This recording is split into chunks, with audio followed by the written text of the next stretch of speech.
As a clinician and as a researcher, we have plenty of success, but we also have plenty of failure.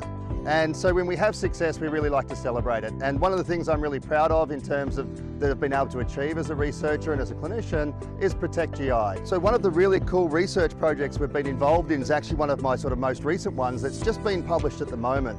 And we were looking at what happens when we stop omeprazole. What happens after we take the drug away in a population of high-performance racehorses. And we found a few really quite interesting things. One is that we found that within 3 days, the squamous lesions were back to pre-treatment values. So within 3 days, with these horses still in this environment, it's like we never treated the disease at all in the first place.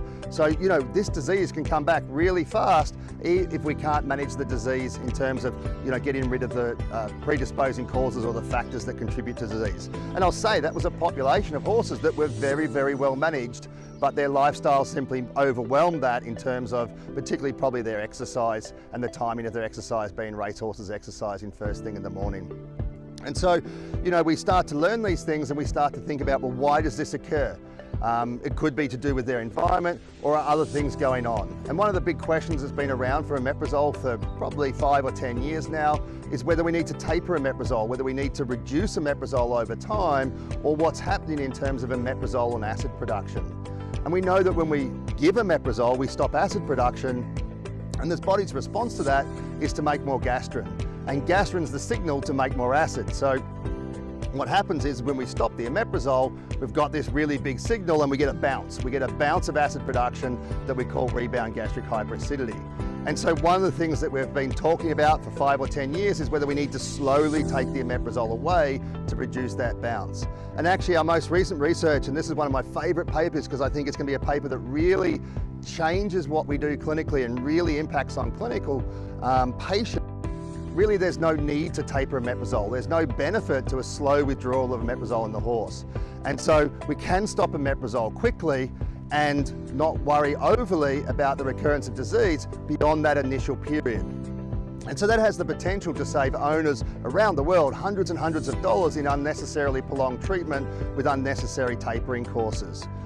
But we do need to think about what happens in that very short window as we come off. We know that there is likely a bounce that happens, albeit probably in the first 24 to 48 hours. And so we want to make sure that in that 24, 48 hours after our last dose of omeprazole, that we reduce all the risk factors as best we can. And in very simple terms, that means we need to rest the horse. So if we're competing a horse over a weekend and it gets its last dose of omeprazole on Sunday at competition, the horse needs Monday off. It needs a day of complete rest to make sure that we're not splashing acid around the stomach. It means we need to make sure there's plenty of hay in that horse's stomach and potentially even alfalfa hay to really maximize that normal buffering and protective mechanisms. And then we've got a role for things like the PROTEK GI to come in and again form that bridge as we come across from our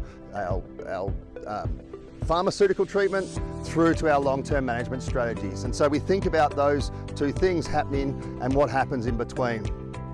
But what that allows us to do if we apply these strategies is reduce the need on omeprazole, reduce the duration of omeprazole, reduce the cost of omeprazole on the horse, and really focus on trying to get that horse back to a more natural management style and really focus on the management and then the smart use of a supplement such as PROTEK GI to create a bridge and allow that horse to transition back from its treatment phase back to its long-term maintenance preventative phase.